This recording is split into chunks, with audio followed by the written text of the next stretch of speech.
Dan, thanks for inviting us in. It's now 11 o'clock, and we want to begin this evening with a community call to action in Anderson and the nationwide response. The people involved in this laying all their cards on the corner table. Our Logan Gay joined that first meeting for a mission to mentor Madison County kids and keep them on a positive path. Logan?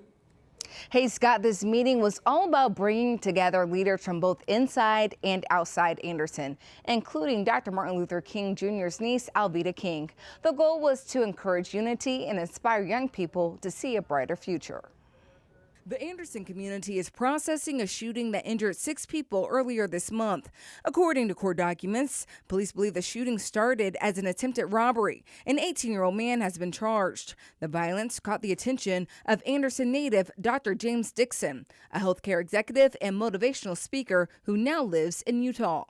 What were those kids doing out at that hour? But Dixon says it wasn't just this latest shooting that moved him to act. It was the decades of violence that have unfolded on that same corner. You see, over my lifetime, there's probably been 19, 20 different people whose funerals I've gone to, attended, that were injured, shot, stabbed at that same corner. That inspired Dixon to organize the Anderson Corner Table Meeting, bringing together about 50 people, all with a shared goal of helping young people succeed. One teacher says she sees the need up close at work. The things that they share with us, they're wanting help, and we just got to keep our eyes open and our hearts turned and our knees on the floor so that we can identify them correctly. National celebrities, change makers, and athletes all answered the call, including Dr. Alveda King, NFL Hall of Famer Mike Singletary, and Olympic legend Jackie Joyner-Kersee. In order to build trust, you must be in a young person's life consistently. Dixon says he's living proof that when someone invests in a young person's life, it can change the course of their future. I could easily say, I came from there, I moved on, and that's it. But I'm not just reaching back. I'm providing a ladder up. And that's what I expect of each and every one of these leaders to do.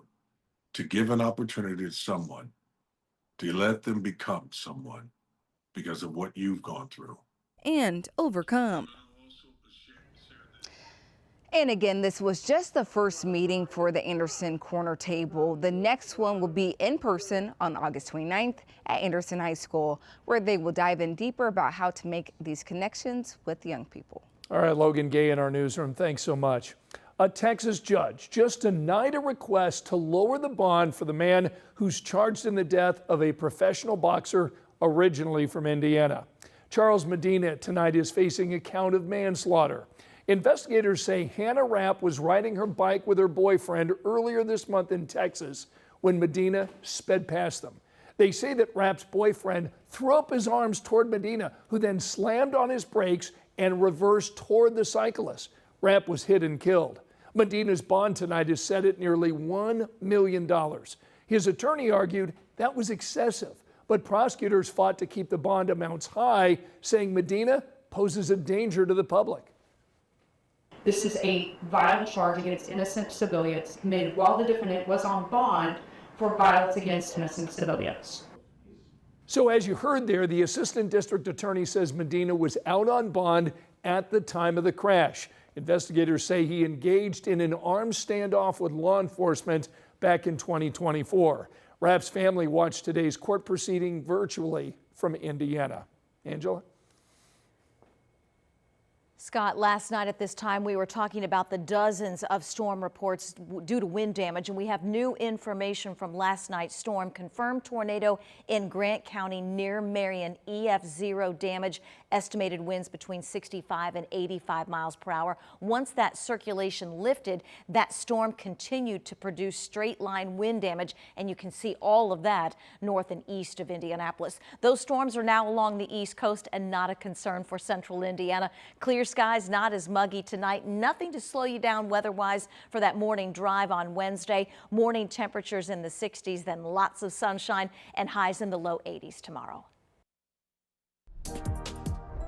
Here's a look at the other stories making headlines right now.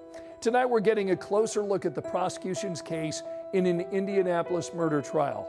Prosecutors say Caden Douglas was drunk and looking for a fight at a bar last July. Witnesses just testified that Douglas was combative and repeatedly used racial slurs before the gunfire. On this second day of the trial, the prosecution also played surveillance video showing the deadly confrontation. Douglas's attorneys say he acted in self-defense. That trial is expected to wrap up on Thursday. We've got new developments tonight in an Indiana primary contest that was separated by just 3 votes. The Indiana Recount Commission decided that Paula Copenhaver could not bring in people to testify about voting in the Republican race for state senate in District 23. Incumbent Spencer Deary has declared victory. The commission will now go over the challenge ballots in August. 2 beaches at Lake Monroe are closed until early next month.